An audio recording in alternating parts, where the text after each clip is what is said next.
What's going on, guys? It's Clutch Plays here, and today we are going to be going over why the Knicks are the most unlucky team in the NBA. Before I get into this video, I am by no means whatsoever giving the Knicks an excuse, reason, or benefit of the doubt for the past 20 years of complete disaster. The Knicks management for this time period has been horrible, starting from the top with James Dolan and stemming down to bad coaches, front office members, and players. The Knicks have been extremely dysfunctional ever since the Patrick Ewing era, and the large majority has to do with the pieces around the Knicks organization, but also luck has not been on their side. When I say luck, this does not mean free agents steering away from the Knicks, good hirings at the time turning terrible, or good draft picks turning into bust. Injuries will be semi-considered in this video, because certain players are more injury prone than others, and injuries are easier to predict with certain players, but there is definitely a side of luck involved to certain injuries. However, the one and only thing in the entire NBA that is complete luck is the NBA draft lottery. Yes, you can get higher percentages for the top picks,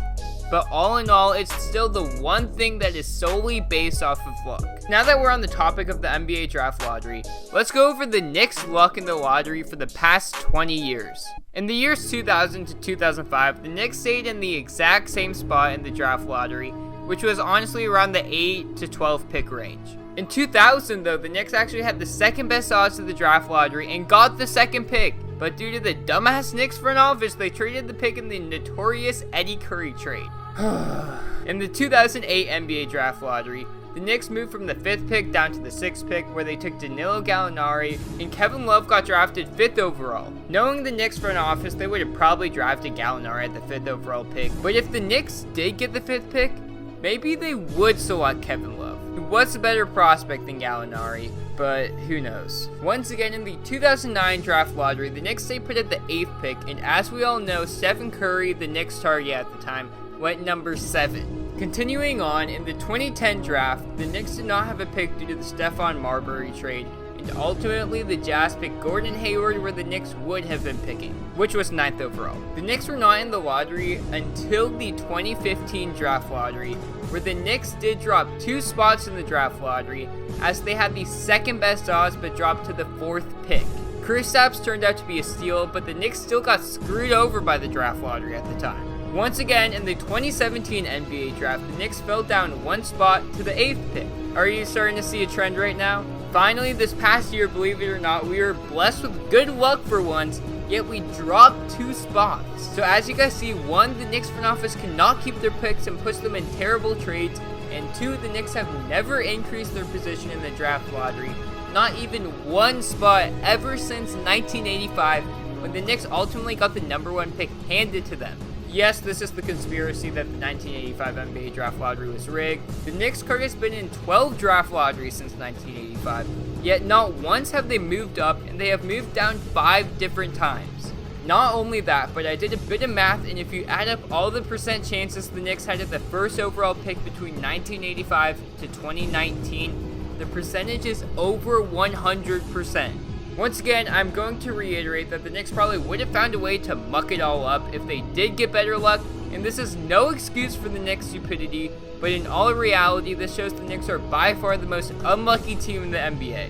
Not only this, but the Kristaps Porzingis injury changed the Knicks' future completely. I don't know how much luck was involved in this injury, but there definitely was a little bit of luck. I know this man had shoulder problems and a few knee issues in his career, but none of his prior injuries had anything to do with him tearing his ACL. There is a lot more injury risk with his body type and injury history, but for this severe of an injury to happen is a complete misfortune. The Knicks finally had a building block that they could build around and use to attract other top-tier free agents, but this injury put a major dent in those plans. This injury led to the Knicks front office questioning if KP could come back and testing his trade market.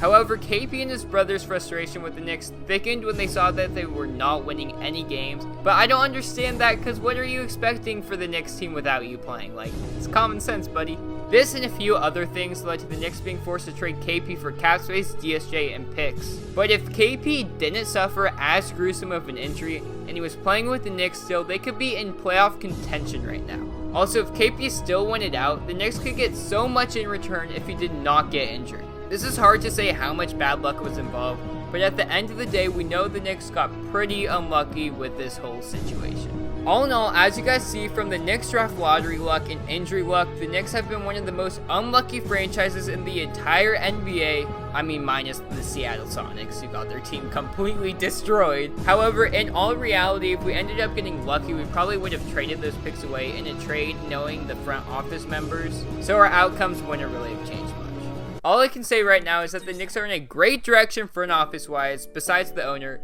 And hopefully we can put the bad luck behind us and go forward with the luck of the Pelicans. Before I end this video, I do want to add that I did not put the KD injury in this video because one of the Nets team doctors did his surgery, so maybe he was planning on going to the Nets before he got injured, but who knows with this man. With that said, thank you guys for watching. You guys are the best, and if you guys want to subscribe to my channel, I would appreciate it, but if you don't, then don't, I guess.